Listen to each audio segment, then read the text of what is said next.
Babar Rizwan team में नहीं है, क्योंकि बरगद का पेड़ हिला वाली बात है, तो आपने बाबर रिजवान सबकी छुट्टी कर दी T20 से, ठीक है कोई बात नहीं।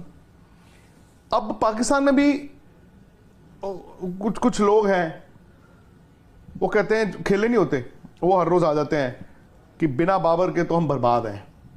तो एक बंदा है, वो कहता मैं क्रिकेट खेला हुआ हूं, तो वो कहता है कि जी लोग ना पाकिस्तान में फोन लेके बैठते हैं कि जैसे ही बाबर और रिजवान आउट हों तो ट्वीट कर दें। वो तो खुद फोन लेके बैठा हुआ है कि बाबर रिजवान आज नहीं खेल रहे हैं, तो जैसे ही जिनको खिलाया वो आउट हो जाएं तो उनके लिए तो आप तो हेल्प नहीं। ये हारिस राउफ ने जो बात बोली है ना, बिल्कुल ठीक बोली है। ने बोला उतने ही प्लेयर हैं, रातों रात पैदा तो होने नहीं, और जो उनकी इस वक्त क्रिकेट है अनफॉर्चुनेटली फॉर देम, उस पूल में बाबर आजम, रिजवान, शाहिन अफरीदी, ये जितने भी हैं भाई, ये नाम तो है ना, 6 महीने किसी के खराब हैं, किसी के 12 महीने खराब है, किसी 16 महीने खराब है, चलो ठीक है। अब क्या अगर गोली मार दोगे उन्हीं के साथ जाओगे, या फिर जो नए लड़कों को आप मौका ही दे रहे हो, चलो आप T20 में रीबिल्ड कर रहे हो। इंडिया ने भी किया था, विराट रोहित के बिना 1 साल आप खेले थे ना T20, तो इंडिया में चूं चाय ची हुई थी, कोई फलाने 0 पे आउट हो गया, या ढिमकाना जो है गलत शॉट मार के आउट हो गया, किसी ने बोला था? बट सर यहाँ आप लैंग्वेज देख रहे हो? नहीं, लैंग्वेज तो मतलब क्या कभी आपने ये लैंग्वेज इस्तेमाल की थी? ये तो गली मोहल्ले का मतलब ये हुआ है, ये तो फलाना हुआ है, इसको आपने कभी ये लैंग्वेज इस्तेमाल की थी? नहीं, हमने कभी। क्रिकेटर है भाई, स्पोर्ट्समैन, उसको वो रिस्पेक्ट मिलनी चाहिए। केले क्यों खा रहे हैं? हाँ, मतलब केले तो यार हर स्पोर्ट्समैन खाता है, केले तो जरूरत है। अब बल्कि क्या हुआ, अब मुझे लगता है इन्होंने ना बाबर को थोड़ा टारगेट कर लिया। अच्छा, अब उस टाइम पे क्या हुआ, एंड में जब इनको टारगेट किया जा रहा था, इनकी दोस्तियों का भी हवाला दिया जा रहा था, ये इसके दोस्त हैं, उसके दोस्त हैं, उसके दोस्त हैं, उसके दोस्त हैं, जो भी है, टीमें बनाई जाती हैं।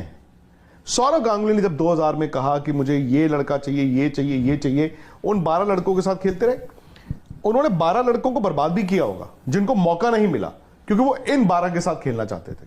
तो टीम ऐसे बनाई जाती है नितिन, अब टीम पे ना हाथ रखा जाता है।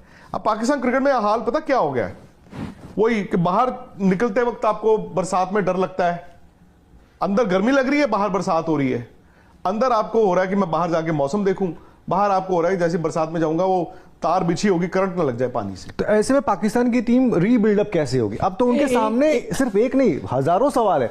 आप ओडीआईज उठा के देख लो, आपकी परफॉर्मेंस वही है, T20s में वही है, टेस्ट में वही है। उनकी टीम रीबिल्ड नहीं होगी, उनको अपनी क्रिकेट को देखना होगा। अगर वो अपनी क्रिकेट को आज नहीं देखेंगे, आज पाकिस्तान की क्रिकेट अनफॉर्चुनेटली टॉप 5 में नहीं है।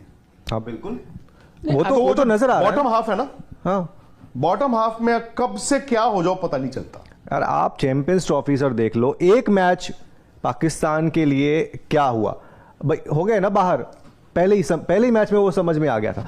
तो अब पाकिस्तान की टीम एक वक्त पे लगता था कि अगर आ रही है तो कंपटीशन होगा, एक वो बात रहती थी। आज वो आप फील नहीं करते, उनके पास नहीं है। निखिल आज ने अच्छी बात बोली कि बिना सिस्टम के आप प्लेयर्स प्रोड्यूस कर देते थे। अब वो क्या हुआ आपके लिए ना, वही आपकी वो हो गई, कातिल भी तू मुनसिफ भी तू। और क्या इसका एक चीज मैं बताता हूँ क्या था, आप बोलो ना क्या इशू है, कैसे वापस आएगा। आई थिंक उनका एक बड़ा इशू, जब ये कप्तानी की लड़ाई भी होती थी ना, उनके पास कई बार एक कोच भी ऐसा होता था जो संभालता था। अब वो लेट 90s जावेद मियांदाद आए थे एज अ कोच, तो इंतखाब आलम में उनका नाम लेने वाला था, वो उससे पहले थे। तो जब ऐसा एक फिगर होता था वो चलाता था। अभी आपने क्या प्रॉब्लम की है, आप गैरी कर्स्टन को लेके आए, वो बुरे कोच तो नहीं, उन्होंने इंडिया के साथ बहुत अच्छा किया। आप जेसन गिलिस्पी को लेके आए जो इंग्लैंड काउंटी क्रिकेट हर जगह कोचिंग करके आए, बहुत आता है। लेकिन आज वो क्या कह रहे हैं, वो ये कह रहे हैं ना, वो आपके मिकी आर्थर थे, वो कुछ टाइम तक रहे, उन्होंने बोला it's a jungle out there. आप उनके कमेंट्स पढ़े, वो कहते हैं वहां नहीं आप संभाल सकते। जेसन गिलिस्पी कहते हैं जब वो वहां थे तो आकिब जावेद उनको जीने नहीं देते थे, अंडरमाइन करते थे, भाई टीम नहीं चलाने देते थे। गैरी कर्स्टन भी भाग गए। तो पॉइंट ये है कि अगर आपके कप्तान है, बीच में लड़ाई भी है, शाहिन शाह अफरीदी भी कह रहे हैं कि उनको कप्तानी करनी है। आई थिंक प्रॉब्लम उनकी एशिया कप वहां श्रीलंका में शुरू हुई थी, एक्चुअल प्रॉब्लम जो लड़ाई हुई थी। लेकिन तब आपके पास एक फादर फिगर या एक बड़ा कोच था जो लेता था। Problem I think is PCB का स्ट्रक्चर। मैं ये कहता हूं प्रॉब्लम, जो लोग बाहर से बैठ के गाली दे रहे, एक्चुअली सवाल उठना चाहिए पीसीबी से कि आपने कैसे अलाउ किया, अगर आपने ऐसे ऐसे कोचेस लगाए, उनको कैसे बाहर जाने दिया। उनकी सबसे बड़ी प्रॉब्लम वो है, वही पीसीबी ने लॉस किया, 800 करोड़ या जितने का भी लॉस हुआ, वो सवाल पीसीबी से खड़ा होना चाहिए कि भाई आप क्रिकेट ठीक नहीं चला रहे, आप कोचेस नहीं दे सकते, आप क्रिकेट ठीक नहीं चला रहे। जो लेजेंड्स की बात हुई, सारे लेजेंड्स को इन्वॉल्व किया। सकलेन मुश्ताक उनके कोच रह चुके उनके इंतजाम, सब उनके stage डायरेक्टर बदल थे, सारे वसीम अकरम आ गए, रमीज राजा उनके पूरा क्रिकेट चला रहे थे, तो ये सारे लेजेंड्स है ना।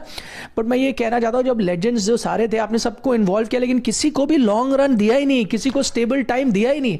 Problem lies in management, problem does not lie with players. आप प्लेयर्स को एनवायरनमेंट दो। यही बाबर आजम, मुझे लगता है यही आपके रिजवान, यही तो जो फाइनल भी पहुंचे थे, ये सेमीफाइनल T20 वर्ल्ड कप में भी पहुंचे थे, इन्होंने इंडिया को ही बाहर किया था। इन्वायरमेंट इन्हीं प्लेयरों को दो, यही शाहनशाह अफरीदी, यही नसीम शाह, आई थिंक